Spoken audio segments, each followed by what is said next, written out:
Guys, welcome back to the channel. ಮೊದಲನೇದಾಗಿ ನಮ್ಮ John Cena ಅವರ ಬಗ್ಗೆ ಮಾತಾಡೋದಾದ್ರೆ, ರೀಸೆಂಟ್ ಆಗಿ ನಮ್ಮ ಜಾನ್ ಸಿನಾ ಅವರು ಒಂದು ಶೋಗೆ ಬಂದಿರ್ತಾರೆ ಅಂಡ್ ಅಲ್ಲಿ ನಮ್ಮ ಜಾನ್ ಸಿನಾ ಅವರು ತನ್ನ ಕರಿಯರ್ ನ ಗ್ರೇಟೆಸ್ಟ್ ಅಪೋನೆಂಟ್ ಯಾರು ಅನ್ನೋದನ್ನ ತಿಳಿಸಿದ್ದಾರೆ ಅಂತಾನೆ ಹೇಳ್ಬಹುದು.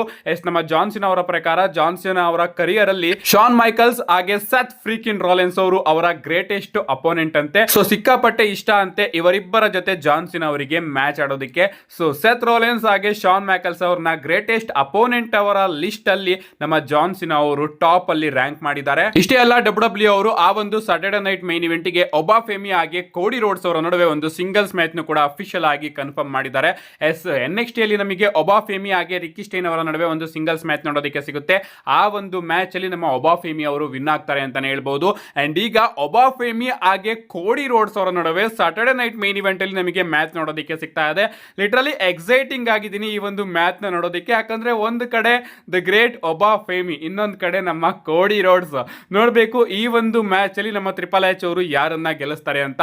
ಫ್ಯಾನ್ಸ್ ಗಳು ಈಗಾಗಲೇ ಡಿಬೇಟ್ ಮಾಡೋದಕ್ಕೆ ಶುರು ಮಾಡಿದ್ದಾರೆ ಈ ಒಂದು ಮ್ಯಾಚ್ ಅಲ್ಲಿ ಒಬಾಫೆಮಿ ಅವರೇ ಗೆಲ್ಲಬೇಕು ಅಂತ. ಒಬಾಫೆಮಿ ಅವರು ಅದರಲ್ಲೂ ಕೂಡ ಕೋಡಿ ರೋಡ್ಸ್ ಅವ್ರನ್ನ ಕ್ಲೀನ್ ಆಗಿ ಸೋಲ್ಸಿದ್ರೆ ಅವರ ಕರಿಯರ್ಗೆ ಇನ್ನೂ ಕೂಡ ಒಳ್ಳೇದು ಅಂತ ಫ್ಯಾನ್ಸ್ ಗಳು ಡಿಬೇಟ್ ಮಾಡ್ತಾ ಇದ್ದಾರೆ. ನಿಮ್ ಪ್ರಕಾರ ಗಾಯ್ಸ್ ಈ ಒಂದು ಮ್ಯಾಚ್ ಅಲ್ಲಿ ಏನಾಗಬಹುದು, ನಿಮ್ಮ ಅನಿಸಿಕೆನ ಕಮೆಂಟ್ ಮಾಡಿ. ನೆಕ್ಸ್ಟ್ ಅಪ್ಡೇಟ್ ಕಡೆ ಬರೋದಾದ್ರೆ ಇದಿರ್ತಕ್ಕಂಥದ್ದು ಗಾಯ್ಸ್, ನಮ್ಮ ಬೀಸ್ಟ್ ಬ್ರಾಕ್ ಲೆಸ್ನರ್ ಅವರ ಬಗ್ಗೆ. ರೀಸೆಂಟ್ ಆಗಿ ಲಾಸ್ ವೇಗಾಸ್ ಸ್ಪೇರ್ ಅಲ್ಲಿ ನಮ್ಮ ಬ್ರಾಕ್ ಲೆಸ್ನರ್ ಅವರು ಕೂಡ ಒಂದು ಮ್ಯಾಚ್ ಅಲ್ಲಿ ರೆಸಲ್ ಮಾಡಿದ್ದಾರೆ. ಅಂದ್ರೆ ಇದು ಡಬ್ಲ್ಯೂ ಮ್ಯಾಚ್ ಅಲ್ಲ, ಒಂದು ರೀತಿ ಸಿನಿಮ್ಯಾಟಿಕ್ ಫೈಟ್ ಅಂತಾನೆ ಹೇಳ್ಬಹುದು.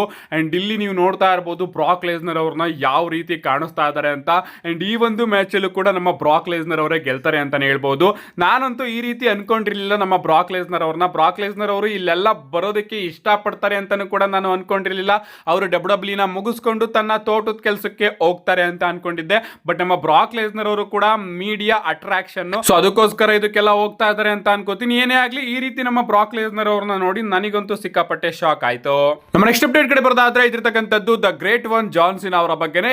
ಇನ್ ಸ್ವಲ್ಪ ದಿನ ವಿಡಿಯೋದಲ್ಲಿ ಜಾನ್ ಸಿನಾ ಅವರ ಬಗ್ಗೆನೇ ಜಾಸ್ತಿ ಅಪ್ಡೇಟ್ಗಳು ಹಾಗೆ ಹೊಗಳಿಕೆಯ ಮಾತುಗಳು ಇರುತ್ತೆ. ಸ್ವಲ್ಪ ಅಡ್ಜಸ್ಟ್ ಮಾಡ್ಕೊಳ್ಳೋದು ಏನ್ ಗುರು, ಜಾನ್ ಸಿನಾ ಅವರು ತನ್ನ ಲೆಜೆಂಡರಿ ಕರಿಯರ್ ನ ಎಂಡ್ ಮಾಡ್ತಾ ಇದ್ದಾರೆ. ಸೊ ಅವ್ರ ಬಗ್ಗೆ ಮಾತನ್ನ ನಾವು ಆಡಬೇಕು.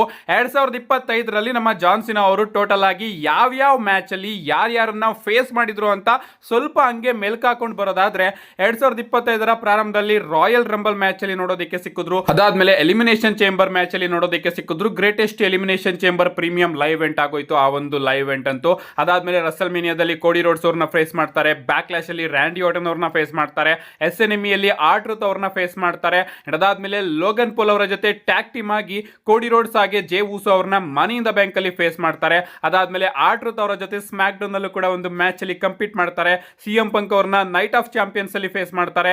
ಕೋಡಿ ರೋಡ್ಸ್ ಅವರ ಜೊತೆ ಮತ್ತೊಮ್ಮೆ ಸಮ್ಮರ್ ಸ್ಲಾಮ್ ಅಲ್ಲಿ ಮ್ಯಾಚ್ ಅಲ್ಲಿ ಕಂಪೀಟ್ ಮಾಡ್ತಾರೆ. ಅದಾದ್ಮೇಲೆ ಕೋಡಿ ರೋಡ್ಸ್ ಅವರ ಜೊತೆ ಟ್ಯಾಗ್ ಟೀಮ್ ಆಗಿ Drew McIntyre and Logan pole ಅವ್ರನ್ನ ಸ್ಮ್ಯಾಕ್ ಡೌನ್ ಅಲ್ಲಿ ಫೇಸ್ ಮಾಡ್ತಾರೆ. ಅದಾದ್ಮೇಲೆ ಲೋಗನ್ ಪೋಲ್ ಅವ್ರನ್ನ ಕ್ಲಾಶ್ ಇನ್ ಪ್ಯಾರಿಸ್ ಅಲ್ಲಿ ಫೇಸ್ ಮಾಡ್ತಾರೆ. ಸ್ಯಾಮಿ ಝೈನ್ ಅವ್ರನ್ನ ಸ್ಮ್ಯಾಕ್ ಡೌನ್ ನಲ್ಲಿ ಫೇಸ್ ಮಾಡ್ತಾರೆ. ಬ್ರಾಕ್ ಲೆಸ್ನರ್ ಅವ್ರನ್ನ ರೆಸ್ಸಲ್ ಪಲೂಜಾದಲ್ಲಿ ಫೇಸ್ ಮಾಡ್ತಾರೆ. AJ ಸ್ಟೈಲ್ ಅವ್ರನ್ನ ಕ್ರೌನ್ ಜುವೆಲ್ ಅಲ್ಲಿ ಫೇಸ್ ಮಾಡ್ತಾರೆ. ಡೊಮಿನಿಕ್ ಮಿಸ್ಟೀರಿಯೋ ಅವ್ರನ್ನ ಮಂಡೇ ನೈಟ್ ರಾ ಅಲ್ಲಿ ಫೇಸ್ ಮಾಡ್ತಾರೆ. ಅದಾದ್ಮೇಲೆ ಡೊಮಿನಿಕ್ ಮಿಸ್ಟೀರಿಯೋ ಹಾಗೆ ಜಡ್ಜ್ಮೆಂಟ್ ಡೇನ ರೇ ಮಿಸ್ಟೀರಿಯೋ ಹಾಗೆ ಶೇಮಸ್ ಅವರ ಜೊತೆ ಸೇರ್ಕೊಂಡು ಮಂಡೇ ನೈಟ್ ರಾ ಅಲ್ಲೇ ಫೇಸ್ ಮಾಡ್ತಾರೆ. ಅದಾದ್ಮೇಲೆ ಡೊಮಿನಿಕ್ ಮಿಸ್ಟೀರಿಯೋ ಅವರ ಜೊತೆ ಸರ್ವೈವರ್ ಸೀರೀಸ್ ಅಲ್ಲಿ ಮ್ಯಾಚ್ ಆಡ್ತಾರೆ. ಅಂಡ್ ಫೈನಲಿ ಡಿಸೆಂಬರ್ 13ನೇ ತಾರೀಕು ಇನ್ನೇನು ಗಂತರ್ ಅವ್ರನ್ನ ಫೇಸ್ ಮಾಡೋದ್ರ ಮುಖಾಂತರ ಇಡೀ ವರ್ಷನ ನಮ್ಮ ಜಾನ್ ಸಿನಾ ಅವರು ಎಂಡ್ ಮಾಡ್ತಾ ಇದ್ದಾರೆ.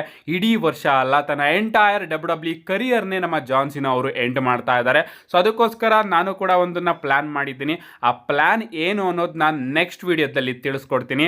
ಅಷ್ಟೇ ಅಲ್ಲ ಗಾಯ್ಸ್, ಡಬ್ಲ್ಯೂ ಅವರು ರೀಸೆಂಟ್ ಆಗಿ ಜಾನ್ ಸಿನಾ ಅವರ ಹ್ಯಾಶ್ಟ್ಯಾಗ್ ಪಕ್ಕ ಕಸ್ಟಮ್ ಇಮೋಜಿನು ಕೂಡ ಎಕ್ಸ್ ಅಲ್ಲಿ ತಗೊಂಡು ಬಂದಿದ್ದಾರೆ. ಲಾಸ್ಟ್ ಟೈಮ್ ಇಸ್ ನಾವ್ ಅನ್ನೋದ್ರ ಪಕ್ಕನೂ ಕೂಡ ಈ ಒಂದು ಇಮೋಜಿ ನಮಗೆ ನೋಡೋದಕ್ಕೆ ಸಿಗುತ್ತೆ. ಅಂಡ್ SNME ಅನ್ನೋದ್ರ ಪಕ್ಕನೂ ಕೂಡ ಈ ಒಂದು ಇಮೋಜಿ ನಮಗೆ ನೋಡೋದಕ್ಕೆ ಸಿಗ್ತಾ ಇದೆ. ಸೊ ಈ ರೀತಿನೂ ಕೂಡ ಡಬ್ಲ್ಯೂ ಅವರು ಜಾನ್ ಸಿನಾ ಅವರಿಗೆ ಟ್ರಿಬ್ಯೂಟ್ ನ ಕೊಡ್ತಾ ಇದ್ದಾರೆ. ನಮ್ಮ ನೆಕ್ಸ್ಟ್ ಅಂಡ್ ಫೈನಲ್ ಅಪ್ಡೇಟ್ ಕಡೆ ಬರೋದಾದ್ರೆ ಇದಿರ್ತಕ್ಕಂಥದ್ದು ಕೂಡ ನಮ್ಮ ಜಾನ್ ಸಿನಾ ಅವರ ಬಗ್ಗೆನೇ. ರೀಸೆಂಟ್ ಆಗಿ ಡಬ್ಲ್ಯೂ ಅವರು ಡಿಸ್ಕಸ್ ಮಾಡ್ತಾ ಇದಾರಂತೆ SNME ಟೈಮಿಂಗ್ಸ್ ನ ಅನ್ಲಿಮಿಟೆಡ್ ಇಡೋಣ ಅಂತ. ನಿಮಗೆ ಗೊತ್ತಿರಬಹುದು ಸಾಟರ್ಡೆ ನೈಟ್ ಮೇನ್ ಇವೆಂಟ್ ಗೆ ಡಬ್ಲ್ಯೂ ಅವರು ಕೊಡೋದೇ 2 ಗಂಟೆ. ಈ 2 ಗಂಟೆಯಲ್ಲಿ 3 ಮ್ಯಾಚ್ ನ ಡಬ್ಲ್ಯೂ ಅವರು ಅಫಿಷಿಯಲ್ ಆಗಿ ಕನ್ಫರ್ಮ್ ಮಾಡಿದ್ದಾರೆ. 3 ಮ್ಯಾಚ್ ನು ಕೂಡ ನಾವು ಅರ್ಧ ಗಂಟೆ ಅಂತ ಇಟ್ಕೊಂಡು ಅದರಲ್ಲಿ 20 ನಿಮಿಷ ಬ್ರೇಕ್ ಆಡ್ ಮಾಡಿದ್ರು ಕೂಡ ಜಾನ್ ಸಿನಾ ಅವರ ಸ್ಪೀಚ್ ಗೆ ಏನಿಲ್ಲ ಅಂದ್ರೂ ಕೂಡ ಒಂದು 10 ನಿಮಿಷ ಉಳಿಯುತ್ತೆ ಅಷ್ಟೇ. ಅಂಡ್ ಅದಕ್ಕೋಸ್ಕರ ಡಬ್ಲ್ಯೂ ಅವರು ಈ ಬಾರಿ ಸಾಟರ್ಡೆ ನೈಟ್ ಮೇನ್ ಇವೆಂಟ್ ಟೈಮ್ನ ಮೀರಿದ್ರು ಕೂಡ ಪರವಾಗಿಲ್ಲ, ಕಂಪ್ಲೀಟ್ ಆಗಿ ತೋರಿಸೋಣ ಅಂತ ಪ್ಲಾನ್ನ ಮಾಡ್ಕೋತಾ ಇದ್ದಾರೆ ಅಂತಾನೆ ಹೇಳ್ಬೋದು. ನಮ್ಮ ಗೋಲ್ಡ್ಬರ್ಗ್ ಅವರು ರಿಟೈರ್ಡ್ ಆಗಬೇಕಾದ್ರೆ ಯೂಟ್ಯೂಬಲ್ಲಿ ಅರ್ಧಕ್ಕೆ ಕಟ್ ಆಯಿತು ಅಂತಾನೆ ಹೇಳ್ಬೋದು. ಟೈಮಿಂಗ್ಸ್ ಮುಗ್ದೋದ್ಮೇಲೂ ಕೂಡ ಗೋಲ್ಡ್ಬರ್ಗ್ ಅವರು ಸ್ಪೀಚ್ನ ಕಟ್ ಮಾಡ್ತಾರೆ, ಬಟ್ ಅದನ್ನ ಯಾರು ಕೂಡ ನೋಡೋದಕ್ಕೆ ಆಗೋದಿಲ್ಲ. ಆ ಒಂದು ಪರಿಸ್ಥಿತಿ ಜಾನ್ ಸಿನಾ ಅವರಿಗೆ ಬರಬಾರ್ದು. ಜಾನ್ ಸಿನಾ ಅವರ ಕಂಪ್ಲೀಟ್ ಸ್ಪೀಚು ಅವ್ರು ಎಷ್ಟು ಹೊತ್ತು ಮಾತಾಡ್ತಾರೋ ಅಷ್ಟು ಹೊತ್ತು ಕಂಪ್ಲೀಟ್ ಆಗಿ ನಾವು ಟೆಲಿಕಾಸ್ಟ್ ಮಾಡಬೇಕು ಅಂತ ಡಬ್ಲ್ಯೂ ಅವರು ಈಗಾಗಲೇ ಡಿಸೈಡ್ ಮಾಡ್ಕೊಂಡಿದ್ದಾರೆ ಅಂತಾನೆ ಹೇಳ್ಬೋದು. ಅಂಡ್ ಅಷ್ಟೇ ಅಲ್ಲ, ಆ ಒಂದು ಸ್ಪೀಚ್ ಟೈಮಲ್ಲಿ entire locker room with top super ಸ್ಟಾರ್ಸ್ಗಳು ಕೂಡ ನಮಗೆ ನೋಡೋದಕ್ಕೆ ಸಿಗ್ತಾರಂತೆ.